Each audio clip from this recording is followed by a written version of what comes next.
খেলা হবে না। কি বলতেন?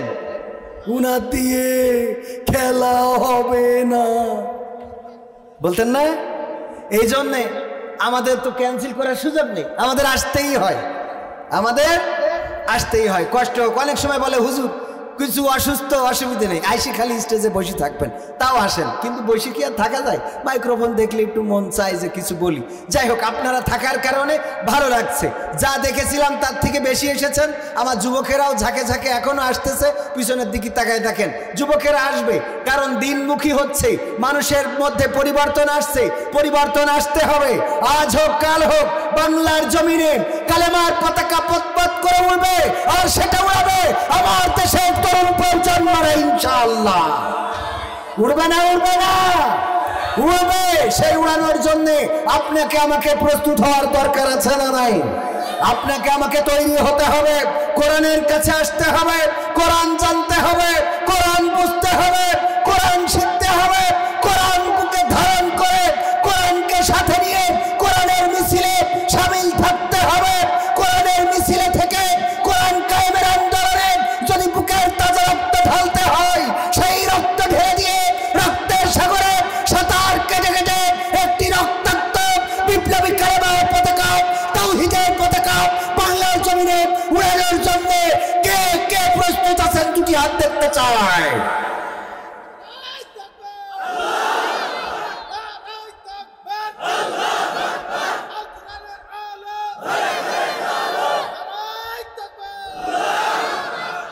ওগো আমার ভাইরা, এই মাহফিলটা সাধারণ কোন মাহফিল নয়, এটা কোরআনের মাহফিল। আর এই কোরআন নাজিল করেছেন কে? একটু জোরে বলেন কে? সে আল্লাহর নাম নিতে কি কষ্ট হয়? আরো জোরে বলেন, নাজিল করেছেন কে? এই কোরআনের রান্নাঘর থেকে সংসদ ভবন পর্যন্ত কিভাবে চলতে হবে দেওয়া আছে না নাই? দেওয়া আছে। কেন দিলেন? আপনি যখন একটা মোবাইল কেনেন, যখন একটা সেলো মেশিন কেনেন, পাওয়ার টিলার কেনেন কিংবা ট্রাক্টর কেনেন, সাথে একটা বই দেয় না? দেয় না? বই পান না? পান না? মোবাইলের মধ্যে একটা নয়, দুইটা নয়, তিনটা চারটা বই পাওয়া যায়। একটা চায়না ভাষায় লেখা, একটা ইংরেজি ভাষায় লেখা, আর একটা অন্যান্য ভাষায় লেখা। চিন্তা করে যে যদি ইংরেজি না পড়তে পারে চায়না পড়বে, কিন্তু আমাদের দ্বারা কি সম্ভব? চায়নার লিখাই তো তেলা কাটা ছেড়ে দিলে ওর থেকে ভালো লেখে, ঠিক না? এই বইগুলো পাওয়া যায়। কেন পাওয়া যায়? ওই বই উল্টাবেন আর দেখবেন যে বইয়ে বলে দিয়েছে যে চার্জারটা কোথায় ঢুকাবেন আর হেডফোনটা কোথায় ঢুকাবেন। আমার মুক্তিযোদ্ধা শ্রদ্ধাভাজন চাচাজি জনাব মোহাম্মদ জাহিদুর রহমান বইটা নিলেন, কিন্তু বইটা দেখে বই মতো চালালেন না।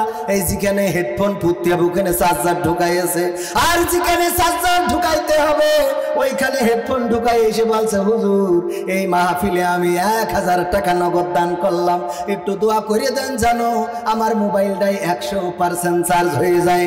আমি কেন, যদি কবর থেকে আল্লামা দেলোয়ার হোসাইন সাইদি এসে ও দোয়া করে, চার্জারের জায়গায় যদি হেডফোন পুড়ে থই, কিয়ামত পর্যন্ত দোয়া করেও কি চার্জ হবে নাকি? চার্জ হবে? কিয়ামত পর্যন্ত হবে। এবার হুজুরদের কথা বাদ দিলাম, যদি ওবাইদুল কাদের সাহেব এসে বলে খেলা হবে, চার্জ না হইলে খেলা হবে, এই কথাও যদি বলে তাও কি চার্জ হবে? তার কথা বাদ দিলাম, যদি পিটার হাস আমেরিকা থেকে এসে বলে যে যদি চার্জ না হয় তাইলে খবর আছে আমি আমেরিকার রাষ্ট্রদূত, চার্জ হবে নাকি? বাইডেন যদি বলে হবে, পুতিন যদি বলে হবে, কথা কয় না হবে? পুতিন যদি বলে হবে না, বাইডেন যদি বলে হবে না, কারণ কি? কারণ যেটা যেখানে দেওয়ার দরকার সেটা সেইখানে দেয় নাই। তেমনি ভাবে ওগো আমার ভাইয়েরা, ওগো আমার বাবাজিরা, ওগো আমার লোহাগড়াবাসী, ওগো আমার রাইলবাসী, একটুখানি বলে দিই, যতদিন পর্যন্ত এই বাংলার জমিন শুধু নয় গোটা বিশ্বের জমিনে কোরআনটা কায়েম করে দিতে না পারবেন, কোরআনের আইনটা চালাতে না পারবেন, ততদিন পর্যন্ত বাংলার জমিন সহ গোটা বিশ্বের জমিনে চার্জ হওয়া কোনোভাবে সম্ভব না। হবে? যালিকাল কিতাবু লা রাইবা ফীহি হুদাল লিল মুত্তাকিন। আমার আল্লাহ প্রথমেই বলে দিলেন সূরা বাকারার 2 নম্বর আয়াতে,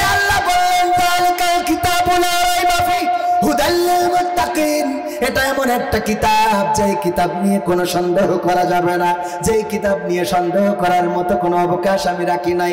এই কিতাব মুত্তাকিদের জন্য পথ দেখাবে, কিন্তু আমরা এই কোরআনটা কোনোদিন পড়লাম না, এই কোরআনটা কোনোদিন বুঝলাম না, কোরআনটা কোনোদিন জানার চেষ্টা করলাম না। সব কিছু দেখার সময় হয়, সব কিছু জানা বোঝার সময় হয়, কিন্তু কোরআনটা জানার মতো বোঝার মতো সময় মুসলমানের হয় না। এরপরে কি করে বলেন আপনি মুসলমান? কথা কয় না। সন্তান বিদেশে থাকে, আমার ধরেন চাচাজি অথবা আমাদের কোন এক চাচার ছেলে এই গ্রামে বাড়ি, বিদেশে থাকে। আগের সময় চিঠি লিখতো, মনে আছে কি? আছে তো? চিঠি লিখেছে, চিঠি দেওয়ার পরে সেই চিঠি পড়ানোর জন্য নিজে যখন বাবা পড়তে পারে না, ওই চিঠিটা নিয়ে দৌড়ালো আমাদের বীর মুক্তিযোদ্ধার কাছে। ওনার বাড়িতে যে ওনার সন্তান বলতেছে, না আমার আব্বা তো বাড়িতে নাই, একটু চায়ের দোকানে গিয়েছে। তাড়াতাড়ি করে চিঠিটা নিয়ে চায়ের দোকানে গেল। চায়ের দোকানদার বললে এখানে ছিল, কিন্তু মাঠে গেছে ধান দেখার জন্য। আবহাওয়া খারাপ, ধান কেটেছে, বিচলি হবে কি না হবে তাই দেখার জন্য গিয়েছে। আবার দৌড়ে চলে গেল মাঠের মধ্যে, সে দেখে না সেখানেও নেই। মাঠের চাষারা বলতেছে এসেছিল, কিন্তু কেবলমাত্র বাড়ি চলে গেল। ওই চাষা আবার চিঠিটা নিয়ে বাড়ি চলে গেল। যে যখন আমার মুক্তিযোদ্ধা জাহিদুর রহমান সাহেবকে পেয়েছে, বলতেছে ও মুক্তিযোদ্ধা সাহেব, আমার ছেলে সৌদি আরব থেকে চিঠিটা পাঠাইছে, আপনি একটু এই চিঠিটা পড়ে দেখেন আমার সন্তান কি বলেছে, আর কেমন আছে, ভালো আছে না মন্দ আছে, কি লিখেছে একটু জানিয়ে দেন। না আমাদের জন্য টাকা পাঠাবে কিনা, অথবা আমাদের জন্য টাকা পাঠাইছে কিনা, কি লিখেছে দেখে দেন। এখন চেয়ারম্যান সাহেব বলল, মুক্তিযোদ্ধা সাহেব বলল যে দেখো চিঠিটা তো পড়বো। আজকে আমার চশমার গিলাসটা ভেঙে গেছে, আমি চশমাটা আনতে যাবো মানিকগঞ্জের বাজারে, তারপরে আমি এনে পড়তে পারবো, এর আগে পড়তে পারবো না। বলছো অসুবিধা নেই, আমি যে চশমাটা এনে দিচ্ছি। সাইকেলে করে দৌড়ে যে মানিকগঞ্জের বাজার থেকে চশমাটা এনে দিয়ে বলছে এবার পড়িয়ে দেন আমার ছেলে কি লিখেছে। একটা ছেলের চিঠি পড়ার জন্য যদি এত দৌড়ানো যায় গো, তাইলে যে আল্লাহ আপনার জন্য এত বড় একটা কিতাব দিলেন, আপনার চলার জন্য কিভাবে চললে আপনি দুনিয়ায় শান্তি পাবেন, কিভাবে চললে আপনি পরকালে মুক্তি পাবেন, কিভাবে চললে আপনি দুনিয়ার জীবনে পরিবার সংসার সন্তান নিয়ে ভালোভাবে থাকতে পারবেন, কিভাবে চললে আপনি পরকালের ময়দানে জাহান্নামের আযাব থেকে বেঁচে যাবেন, সব বলে দিল। অথচ এই কোরআনটা পড়ার জন্য জানার জন্য কোনোদিন কোনো হুজুরের কাছে গেলেন না, কোনোদিন কোনো মাওলানার কাছে গেলেন না যে একটু শিখাই দেন, আমি একটু পড়ে দেখবো যে এখানে আমার আল্লাহ আমার জন্য কি বলেছে। আরে ওগো মুসলমান, কত হতভাগা তুমি, চিন্তা কি করেছো কখনো গো আমার যুবকেরা, সোনার টুকরো ছেলেরা, আবার আজকালকের যুবকেরা, বলবো আজকালকের ছেলেরা বই নিয়ে আর বসে না, গুগলে সার্চ করিয়া পড়ে। ওরে একালের মেয়েরা কোরআন হাদিস ধরে না, আমার নই লোহাগড় মা বোনেরা কোরআন হাদিস পড়ে না, টিকটকে ভিডিও ওরা করে না, করে না। আজকালকের ছেলেরা বই নিয়ে আর বসে না, গুগলে সার্চ করিয়া পড়ে। আগের সময় প্রেম করিলে চাচা বলতো পয়সা কি, এখন বলে শখ করিয়া বাবু তুমি খাইছো কি। কয় তো না, কয় না, মিথ্যে বলছি আমি? মিথ্যে বললি বললেন যে হুজুর এটা মিথ্যে। এখন বাবু হয়ে গেছে, বুড়ো ধাড়ি, উনি বুড়ো ধাড়ি, বাবু তুমি খাইয়েছো? হ্যাঁ, না খাইনি, উনি ফিটার খাবেন না, উনি বুড়ো ধাড়ি হয়ে গেছে, এখন কয় বাবু তুমি খাইয়েছো। আছে না নাই? আগের সময় প্রেম করিলে বলতো লোকে পাইছো কি, এখন বলে শখ করিয়া বাবু তুমি খাইছো কি। লজ্জা শরম নাই, আইলাম কোন জামানাই, লজ্জা শরম নাই, আইলাম কোন জামানাই, ভবিষ্যৎ দেখি অন্ধকারে। আজকালকের ছেলেরা বই নিয়ে আর বসে না, গুগলে সার্চ করিয়া পড়ে। নতুন করে হইছে চালু এ আবার কোন ট্রেন। এক বন্ধুর সাথে পরিচয় হয়েছে, হঠাৎ করে দেখি যে লোহাগড়া, এই যে আপনাদের এদিক নিরিবিলি পার্ক আছে না, ওখানে একজনের সাথে ঘুরে বেড়াচ্ছে। আমি জিজ্ঞেস করলাম কিডা, পরিচয় করাই দিলে এই আমার গার্লফ্রেন্ড। সহ্য না করি পারা যায়, কথা কয় না। সহ্য না করি পারা যায়, মানে সহ্য না করি তো উপায় নেই, সহ্য না করি উপায় নেই, খেলা হবে না। সহ্য না করে তো উপায় নেই, নতুন করে হয়েছে চালু এ আবার কোন ট্রেন, পরিচয় করাই দেখি এই আমার বয়ফ্রেন্ড। শরমের মাথা খাইয়া গেছে ওরা পাগল হইয়া, শরমের মাথা খাইয়া গেছে ওরা পাগল হইয়া, ভবিষ্যৎ দেখি অন্ধকারে। আজকালকের ছেলেরা বই নিয়ে আর বসে না, গুগলে সার্চ করিয়া পড়ে। ওরে একালের মেয়েরা কোরআন হাদিস ধরে না, আমার নড়াইলের মা বোনেরা সবাই না অনেকেই কোরআন হাদিস পড়ে না, টিকটকে ভিডিও ওরা করে। আজকালকের ছেলেরা বই নিয়ে আর বসে না, গুগলে সার্চ করিয়া পড়ে। এমন আছে না নাই? আছে আমার ভারত, একজন নাই দুইজন নাই, গোটা বাংলাদেশে এই সংখ্যাটাই বেশি। বটের ছায়ায়, বটের গাছের গোড়ায়, দোকানের চালিতে, বন্ধ দোকানের সামনে পিছনে ফ্রি ফায়ার পাবজি খেলতে খেলতে কখন দুপুর গড়িয়ে জহর গড়িয়ে আছর হয়ে যায়, আছর গড়িয়ে মাগরিব হয়ে যায়। মা ডাকে খাবারের জন্যে, খাওয়ার মতো সময় নাই, এমন যুবক তরুণ কিশোর আছে না নাই? আছে। আর আমাদের বলে হুজুর দোয়া করে দেন যেন ছেলে ভালো হয়ে যায়, আমার ছেলে ফ্রি ফায়ার পাবজি ছাড়া কিছু বোঝে না। এখন দোয়া করে কি হবে? যখন দোয়া করতে চাইলাম তখন তো আমাদের কাছে দিলে না। কথা কয় না? কইলাম ছোটবেলায় কেজি স্কুলে ওজন দেওয়ার আগে তুমি মাদ্রাসায় আগে পাঠাও। কথা কয় না? কেজি স্কুলে দিল, ওজন বাড়াইলো পিছনে, ওর ওজন 5 কেজি, ব্যাগের ওজন 10 কেজি, বড় একটা ব্যাগ ধরাই দিল। সকালবেলা সাজুগুজু করে সুন্দর করে গুছাইয়ে কেজি স্কুলে রেখে আসে। আর আমার মসজিদের ইমাম সাহেব মাইকে বলে, মাদ্রাসার ছাত্র ছাত্রীরা মক্তবের সময় হয়ে গেছে, আসো কোরআন শিখে যাও। না, কোরআন শিখতে পাঠাইলেন না, পাঠাইলেন না, কোনোদিন কোরআন পড়ালেন না। বললাম যে ইসলামী আন্দোলনের জন্য সন্তানটাকে দেন, কোরআনের পথে চলুক, কোরআনের রাস্তায় চলুক। বললেন যে রক্কাটা ওদের দলে দেওয়া যাবে না। বললাম নামাজের সময় দেন, নামাজ পড়ুক। বললেন যে নামাজ পড়িয়ে ভাত হয় না। তারপরে বললাম রোজার মাস, রোজা রাখতে হবে, সেহরির সময় ডেকে দিলাম, উঠাই দেন, বাচ্চার রোজা রাখতে বলেন। বললেন যে সামনে পরীক্ষা, ওরে আমার ছেলের রোজা রাখাইনো যাবে না। এই করে করে ছেলে ইসলামের বাইরে মানুষ করে থুইছেন। আর এখন হুজুরির বলেন দোয়া করে দেন। আমি কেন, আমার আব্বা কেন, দেলোয়ার হুসাইন সাইদি কেন? যদি মক্কা শরীফের কাবার মসজিদে নববীর ইমাম এসে যদি দোয়া করে ওই ছেলে হেদায়েত হবে, এটা বিশ্বাস করা খুবই কষ্টকর। বলেন ঠিক কিনা? কারণ বুয়েতেই তো দেশ মেরে থুইছেন। কথা কয় না? উদাহরণ তো আপনারা সব জানেন, উদাহরণ কি দেব? উদাহরণ তো আপনারা সব জানেন। মাটির কুমার পাপ, কুমার আপনাদের দিকে আছে? আছে। কুমাররা যখন মাটি দিয়ে কিছু বানায়, ওই মাটিটা যখন কলসি হয়ে গেছে তারপরে যাইয়ে হাড়ি বানায়। কলসি বানানোর পরে হাড়ি বানায়। হ্যাঁ, কলসি বানানোর পরে হাড়ি বানায়। কথা কয় না? না, বরং যখন কাদা থাকে তখন হয় কলস, নাই হাড়ি। ওই তার মাথার মধ্যে চিন্তা আছে যে কি বানাবে। দেখবেন চাকা ঘুরাচ্ছে আর হাত দিয়ে আস্তে আস্তে করে টাইনতেছে, তাই হয়ে যাচ্ছে। তার কারণ ওন ইন্নামাল আমালু বিন্নিয়াত, ওর নিয়াত ছিল যে আমি কলসি বানাবো, হচ্ছে কলসি। যখন নিয়াত ছিল হাড়ি বানাবো, হচ্ছে হাড়ি। যখন নিয়াত ছিল বানাবো ঘোড়া, হচ্ছে ঘোড়া। যখন নিয়ত ছিল বানাবে ভাড়, তখন হচ্ছে ভাড়। যখন নিয়ত যা করতেছে তখন সেটা হয়ে যাচ্ছে।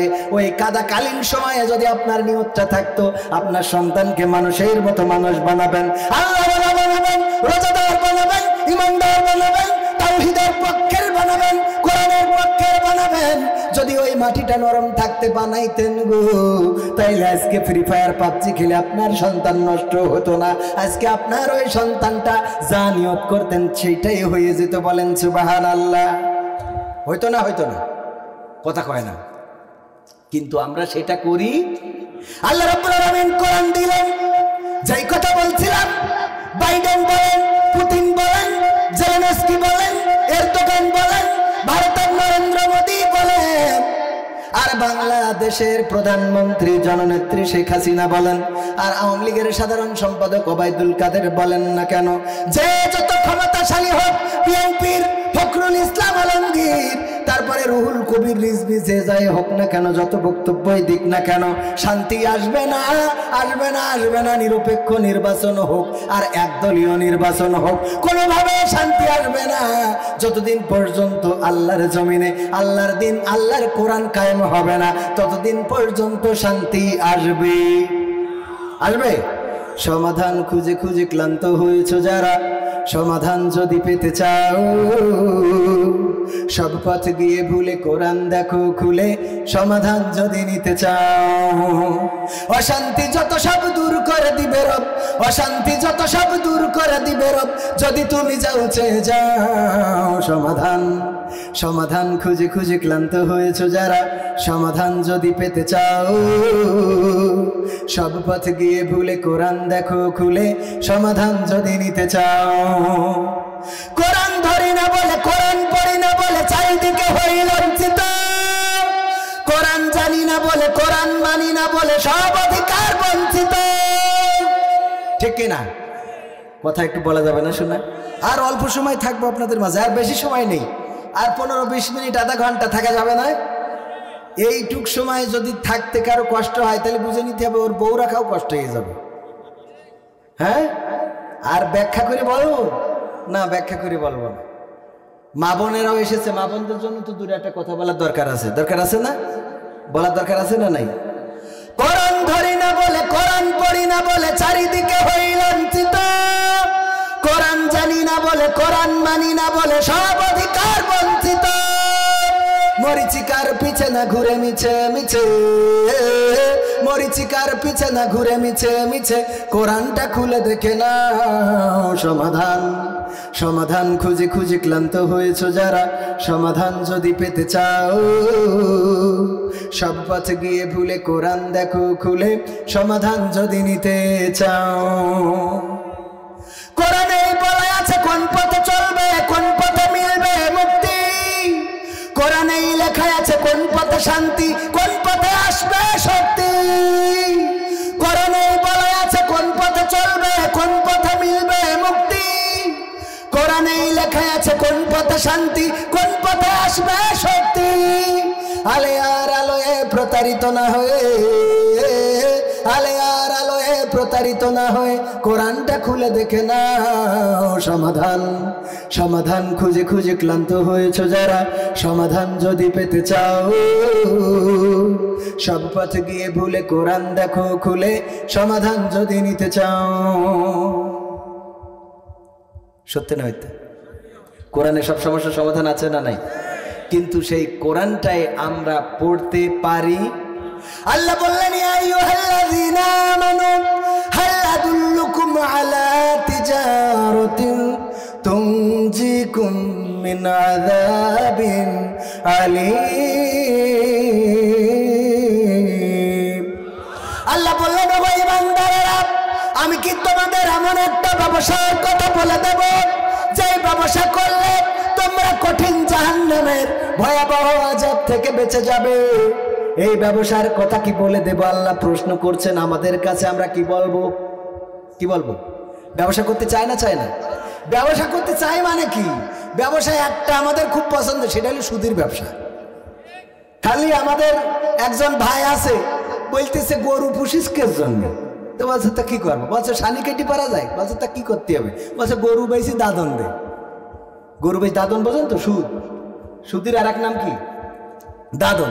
বলছে গরু বেশি সুদ দেয়, তাইলে তো টেনশনের কিছু নেই, গরু বিক্রি করে সব সুদি ছেড়ে দেয়, টেনশনে আর কোনো চিন্তা করতে হবে না, খালি মাসে মাসে আসতেই থাকবে, আসতেই থাকবে, আসতেই। এই ব্যবসা আমরা ভালো বুঝি না, বুঝি না?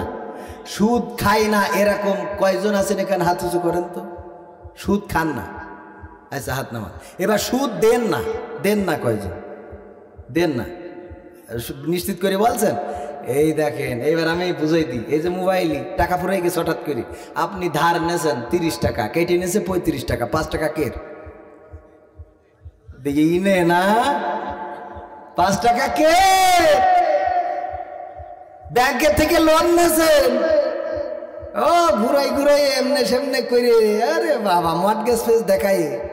আপনি নিজেও জানেন যে কিছুই নেই, ব্যবসা একটা দেখাইছেন, দোকান আর একজনের ছবি তুলিছেন, শিখেন তুইলেতে দেখাই নেছেন, ওটা কি সুদ নাতে হালাল? ধান অনেকে আবার বুদ্ধি করে সুদ খায়, কয় আমি তো আসলে ধান কিনে রাখি করতে চাইলাম, তুমি এক কাজ করো, আমি তোমার 10,000 টাকা দিচ্ছি, ধরে নাও 10 মণ ধান। ও দিলে টাকা, ওইটা ধরে নিতে হবে ধান। এইবার ধানের দাম যখন বেড়ে যায় 1400 টাকা মণ, তখন বলে কি যে আমার ধান বেচে দেবো, তাহলে 14,000 টাকা হয়ে গেল, 10,000 টাকা দিল, 14,000 টাকা। ও সুদ না হালাল? কথা কয় না, হারাম, 100% হারাম। ধান কিনে যদি দেন 10 মণ, অসুবিধা নেই, ধান 10 মণ কিনেতে দিতে হবে। আপনি ওই টাকা দিয়ে বলবেন যে এই 10 মণ ধান দিলাম, তো দিলি টাকা, ধান হয় কি করে? বা ধান ডাইরেক্ট কিনে তারপর দিতে হবে, দিয়ে তারপরে আবার ধান নিতে পারবেন, অসুবিধা নেই, দাম বেশি হোক কম হোক সমস্যা নেই। কিন্তু টাকা দিয়ে ধানের অঙ্ক কষবেন, দাম বেড়ে গেলি বলবেন যে নাও এইবার আমি বেঁচে দিচ্ছি, তুই তো টাকা দিছিলি তো ধানকে। এইগুলো এই জাতীয় অনেক পাকামো, মানে আল্লাহর সাথে বুদ্ধি খাটায়, ওই সেই এদের মতো। দাউদ আলাইহিস সালামের সময় বললো যে শনিবারে মাছ ধরা যাবে না, ওরা করলো কি শনিবারে মাছ ধরবে না, আল্লাহর সাথেও নবীর সাথেও কথা দিলে দিয়েতে শনিবারে যখন মাছ আসতো তখন জাল দিয়ে ঘিরে রাখতো, রেখে রবিবারে ধরতো। ওরে বুদ্ধি আছে না? বুদ্ধি, কত বুদ্ধি করে চলা লোক আছে, এত বুদ্ধি করে চলে কোনো লাভ? একজন মরে যাওয়ার সময় ছেলিগের বলছে যে খুকা আমি মরে যাওয়ার পরে তোরা করবি কি, পুরনো কাফনের কাপড় দিয়ে আমার দাফন করবি। কি কাপড় দিয়ে? পুরনো কাপড়ের। বলছে আব্বা এটা কোনো কথা? বলছে এটা একটা বুদ্ধির খেলা। কের বুদ্ধি? কয় সারা জীবন তো আমি বুদ্ধি করে চলেছি, দুনিয়ার পরে দেখিসনি কত বুদ্ধি করে চলি আমি। তা বলছে সে তো দেখি, কিন্তু মরার পরে আমার বুদ্ধি। কের বুদ্ধি? কয় পুরনো কাপড় দিয়ে আমার কাপড় দিবি, এটা তোকের প্রতি ওসিয়াত। বলছে আব্বা দেব, কোনো অসুবিধা নাই, কিন্তু বলতে হবে কেন পুরনো কাফনের কাপড় দিয়ে দাফন কাফন করবো? আব্বা বলতেছে ওরে আমার খোকারা দেখ আমি এত বুদ্ধি খাটাই চলি, মাথায় টাক পড়ে গেছে, চুল নেই, আছে না নাই? বুদ্ধির কারণে মাথায় চুল থাকে না। সবচেয়ে বড় বুদ্ধিজীবী যারা, তাদের মাথায় চুল আছে না নাই? কয় আছে। ওকে চুল নাই, মোছের বাহার, সংবিধানে রাষ্ট্র ধর্ম ইসলাম আছে বলে তোমার কেন জলে রে টাকলা, তোমার কেন জলি? চুল আছে নাকি? শয়তান বলবো শয়তানে চলে কি আগুন তোমারই বগলে, তোমার কেন জলের বন্ধু, তোমার কেন জলি? ইসলাম হলো শান্তির ধর্ম, আছে সুবিচার, অন্য ধর্মের প্রতি কভু করে না বিচার। মিলেমিশে থাকার কথা, মিলেমিশে থাকার কথা দিয়েছেন নবী বলে, তোমার কেন জলের টাকলা, তোমার কেন জলি? ও অসুস্থ বলছিলাম, বিশ্বাস হয়েছে আপনাদের? মানে খুব খারাপ অবস্থা যাচ্ছে, কিন্তু না বললে তো উপায় নেই। আমার চাচার জন্য আসিছি, না বললে চলে গেলে আপনারাও বলবেন হুজুর আইলো, কিছু না বললে চলে গেল। আর একটু সময় কই দেখি, ও ঘড়ি কাটাও, আজকে অন্যদিন খুব তাড়াতাড়ি যায়, একটু আসতে যাচ্ছে। আসলে কি আসতে যায়? যেদিন দেখবেন রাত্রে বিপদ হয়েছে, সকাল হইতে খুব বেশি দেরি হয়, কিন্তু যেই দিন খুব আনন্দের দিন, ওই দিনটা ঠুস করে পার হয়ে যায়। সুখের সময়টা খুব তাড়াতাড়ি ফুরিয়ে যায়, দুঃখের সময়টা শেষ হয় না। এটাই পৃথিবীর নিয়ম, এটাই বাস্তবতা। পরকালেও তাই হবে। এক একটা দিন হবে দুনিয়ার 50,000 বছরের সমতুল্য দাঁড়িয়ে থাকতে হবে খোলা আকাশের, খোলা সূর্যের নিচেই, যেখানে কোনো ছায়া থাকবে না। আর সে আজিমে সূর্যের মুখগুলো খুলে দেওয়া হবে, মাথার খুলিটা উল্টে দেওয়া হবে, ঘেনুগুলো টকটক করে ফুটতে থাকবে, গা বেয়ে বেয়ে পড়তে থাকবে, ঘেনুর গরমে গায়ের গোষ্ঠগুলো গলে পুড়ে ছারখার হয়ে যাবে। এমন একটা সময়ে, এমন একটা পরিস্থিতিতে দাঁড়িয়ে থাকতে হবে। হাজার হাজার বছর, কত সহস্র কোটি বছর, আল্লাহ সেই ভালো জানেন। যার সবচেয়ে অতি তাড়াতাড়ি বিচার হবে, তার বিচারটাও হবে 50,000 বছরের সমতুল্য। আল্লাহু আকবার বলবেন না? সেই আরশের ছায়া তলে আল্লাহ রাসূল বলেছে, একটা সুসংবাদ দিয়ে দিই, একটা দল ছায়া পাবে।